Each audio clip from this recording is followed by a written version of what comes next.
Cinépolis, la capital del cine.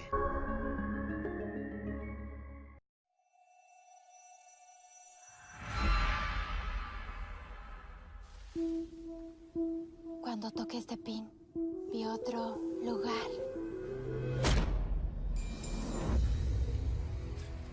Un lugar maravilloso. Y ahí sentí que todo era posible.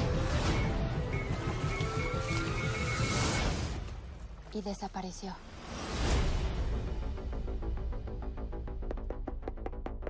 ¿Qué quieres? Quiero que me lleves al lugar que vi cuando toqué esto.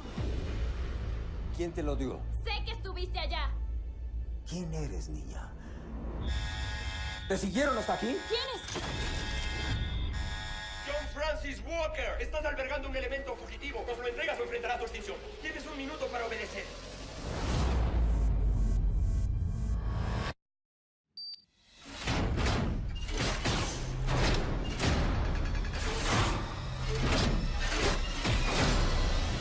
Gracias. Aún no me lo agradezcas.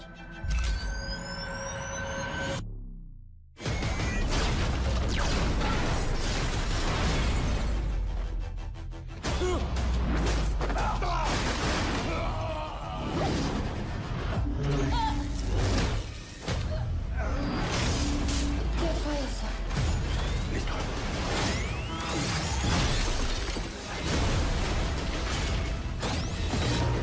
Vamos. No puede ser. ¡Entra! ¿Es buena idea hacer esto?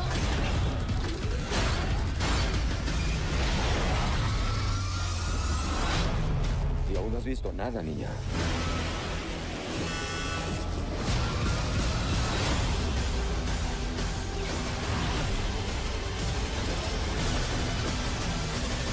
¡Sujétate!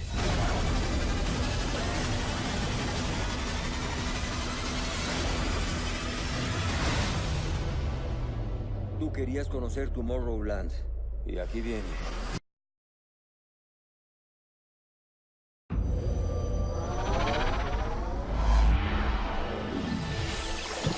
Minions. Los Minions habitan el planeta desde hace mucho más tiempo que nosotros. Reciben muchos nombres. Dave, Carl. Ah, ese es Norberto. Es un idiota. Todos tienen el mismo objetivo. Servir al amo más despreciable que existe. ¡Sí, Big Boss! ¡Se la banana! ¡Miam, miam! ¡Ay, ay, ay! Encontrar un amo fue sencillo. Conservarlo fue más difícil. Pero aún así, siguieron buscando.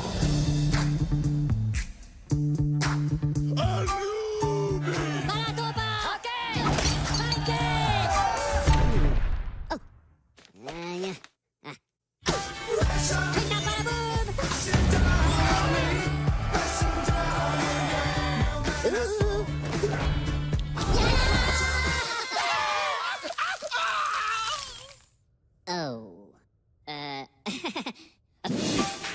Sin amo no tenían propósito y se sintieron perdidos y deprimidos. Si esto continuaba, seguramente morirían. Pero entonces un Minion dio un paso adelante. Kevin se sentía orgulloso. Él le conseguiría a su tribu el villano más grande y malvado que servir. Stuart más bien tenía hambre. Él sería quien se comería esta banana. Y Bob. A Bob le asustaba el viaje que les esperaba.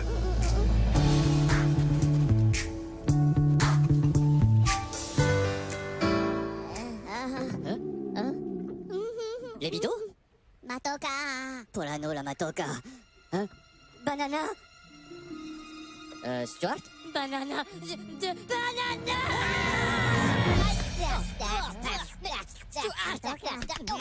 ¡Sopa!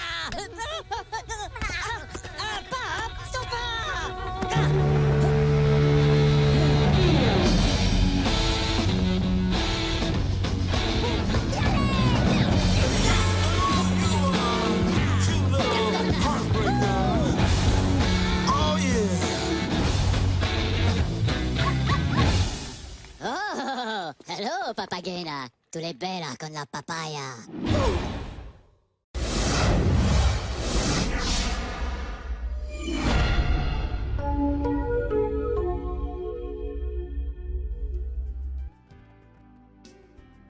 Iniciaremos con persona y personalidad.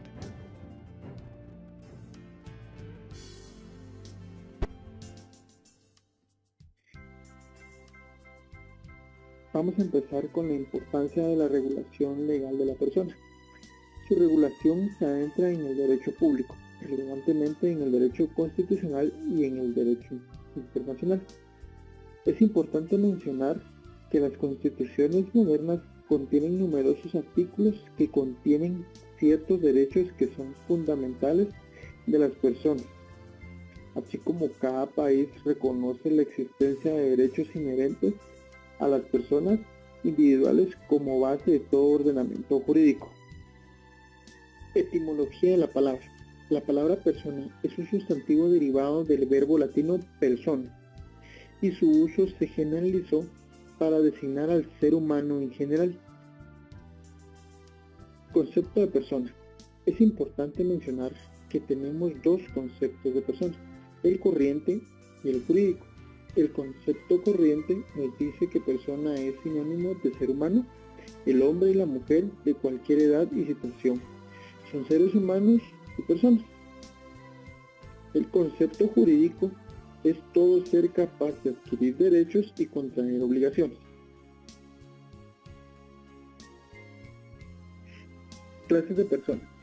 Desde el punto de vista corriente y más generalizado, solo existe una clase de persona, la individual. En cambio, desde el punto de vista jurídico, existen, además de la individual, las personas denominadas personas jurídicas. Personalidad y capacidad. Personalidad jurídica. La personalidad es la aptitud para ser sujeto de derechos y deberes o de relaciones jurídicas. Por el nacimiento, surge la persona e ingresa al mundo normativo al ser automáticamente investida de personalidad, al darse los requisitos para su existencia como persona. Capacidad jurídica. La capacidad jurídica es la personalidad jurídica como sinónimo de capacidad jurídica, y de ahí que definan esta como la aptitud que tiene el hombre de ser sujeto en las relaciones de derecho. La aptitud de una persona para ser titular de relaciones jurídicas, o bien como la aptitud para ser sujeto de derechos y deberes. La capacidad jurídica es considerada no como una aptitud para ser titular de derechos y obligaciones, sino como un atributo de las personas que debe reconocer, no otorgar el derecho. Clases de capacidad. En la actividad jurídica, la persona puede estar colocada como titular de determinados derechos o determinadas obligaciones. Ello ha dado lugar a que surja la clásica distinción entre capacidad de derecho y capacidad de ejercicio, que a continuación se trata. Capacidad de derecho. Se le denomina también capacidad de goce. Consiste en la capacidad de ser sujeto de derechos y obligaciones de la cual están dotados todos los hombres. Capacidad de ejercicio. Se le denomina también capacidad de obrar o de hecho. Consiste en la aptitud para ejercitar derecho. Circunstancias determinantes de la capacidad de ejercicio. Por ser la capacidad de ejercicio o de obrar una expresión o dicho en otra forma, el complemento de la plena capacidad jurídica. Son circunstancias determinantes de ella las siguientes: la edad, el sexo, la nacionalidad, el domicilio y el parentesco. Estados jurídicos de las personas. Estados jurídicos de la persona. Número 1. Generalidades. Desde el momento en que nace, la persona es referida, o dicho en otra forma, ligada por el derecho a un conglomerado social y a una familia, atribuyéndose a un estado personal generalmente denominado estado civil, que a su vez presenta numerosos aspectos. Número 2. Estado de libertad. Desaparecida la esclavitud como institución de raigambre histórico-jurídico, todos los seres humanos son libres para el derecho. La libertad es considerada ahora como un algo por encima de todo ordenamiento jurídico. La libertad para el derecho es el fundamento de otro principio general, la igualdad ante la ley. sin perjuicio de las controversias ideológicas sugeridas a propósito de dichos principios en que descansa el ordenamiento legal. Número 3. Estado de nacionalidad. El ser humano, desde el momento en que nace, queda vinculado por el derecho a una sociedad políticamente organizada, a un Estado, al cual pertenece como miembro integrante del mismo, lo cual resulta de importancia suma para determinar cuál es el ordenamiento jurídico que le es aplicable como normativo de su calidad de persona. Número 4. Estado de familia. La persona humana forma parte además de una familia, un núcleo o base de la sociedad, a la cual pertenece el estado de la familia. Es para el derecho civil el más importante, puesto que de él emanan numerosas situaciones reguladas por el propio derecho civil, tales como, por ejemplo, las derivadas del parentesco, del matrimonio y de la calidad de heredero y los consecuentes efectos patrimoniales. Es por ello que la expresión estado civil tiene a ser referida de manera especial al estado de familia. Identificación de la persona. Identificación de la persona. Les voy a presentar lo que es el nombre. El nombre, la identificación de la persona, se obtiene mediante el nombre, que es el medio de individualizarla en las relaciones familiares y sociales. Existen teorías para determinar la naturaleza jurídica del nombre. Si bien nadie discute la necesidad y obligatoriedad del nombre, no sucede lo mismo en cuanto se refiere a su naturaleza jurídica. Entre ellas están: A. El nombre es un derecho de propiedad, en virtud que el nombre pertenece a la persona a quien se le ha asignado. B. El nombre es un atributo de la persona, así es considerado por quienes opinan que la persona no es un concepto creado por el derecho, sino preexistente a este que no hace más que admitirlo. C. Es una institución de policía civil, es el criterio de Planiol quien pone énfasis en la obligatoriedad del nombre. Y por último, D. Es un derecho de familia. Esta opinión adhiere el nombre a la familia que lo usa, no importando o dicho en otras formas, sin tener relevancia la repetición del mismo. El seudónimo y el sobrenombre. El seudónimo es una autodenominación distinta del nombre verdadero. El nombre legal es un nombre especial creado y popularizado por impulso propio, dice Puig Peña, como por ejemplo Prince Royce. El sobrenombre, alias o apodo, se caracteriza a diferencia del seudónimo, en que por regla general es impuesto a determinada persona por otra u otra en expresión que se generaliza casi siempre con el objeto de poner de manifiesto una característica personal o cierta actividad a la cual se dedica quien recibe el sobrenombre, como tú, la chiquis. Domicilio y vecindad.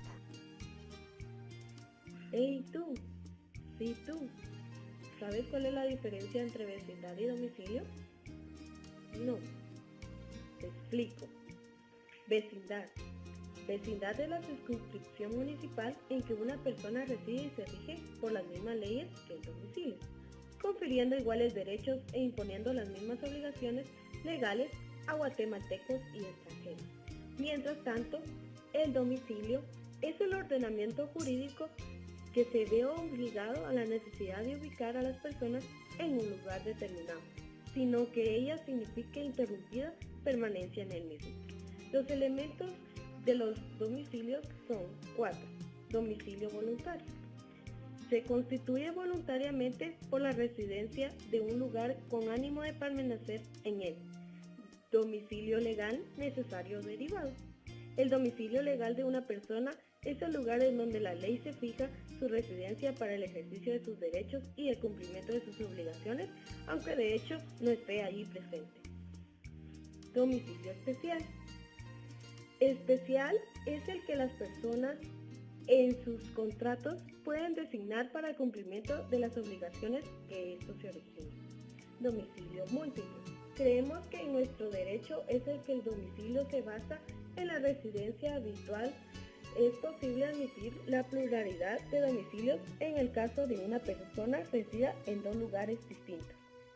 ¿Ahora entendiste cuál es la diferencia entre domicilio y vecindad? ¿Qué es persona jurídica? Persona jurídica. Para el derecho existen dos clases de personas, las físicas, naturales o individuales, y las denominadas personas jurídicas, morales, sociales, abstractas, civiles, ficticias o incorporales. La legislación civil de Guatemala ha aceptado la denominación persona jurídica como aquellas entidades formadas para la realización de los fines colectivos y permanentes de los hombres, a las que el derecho objetivo le reconoce capacidad para derechos y obligaciones. Creación de la persona jurídica. El acto de creación de toda persona jurídica está necesariamente precedido de un proceso de voluntad de uno o varios órganos estatales si se trata de la formación de un ente de derecho público, o de una o varias personas individuales si se trata de la formación de un ente de derecho privado. Cuando ese proceso formativo culmina en la decisión de organizar y dar vida a una nueva persona jurídica, se procede ya en los caminos del derecho, a la elaboración de un proyecto de ley, de un acta constitutiva, de un proyecto de estatutos o de escritura pública, según la naturaleza de la misma. La capacidad de las personas jurídicas es en cierto modo general en cuanto se refiere a la capacidad de goce o de derecho, toda vez que pueden ser titulares de muy diversos derechos. Ahora bien, en cuanto a la capacidad de ejercicio o derecho, queda por ley limitada al ejercicio de todos los derechos y a la contratación de las obligaciones. En la práctica, todas las personas jurídicas ejercen derechos y contraen obligaciones. Responsabilidad de las personas jurídicas. Las personas jurídicas son civilmente responsables de los actos de sus representantes que en el ejercicio de sus funciones perjudiquen a terceros, o cuando violan la ley o no la cumplen, quedando a salvo la acción que procede contra los autores del daño. Extinción de las personas jurídicas. Las personas naturales se extinguen o disuelven. La extinción puede tener lugar de modo instantáneo o con duración sucesiva. Lo primero ocurre cuando al ente jurídico que se extingue sucede otro sujeto que se crea o ya existe.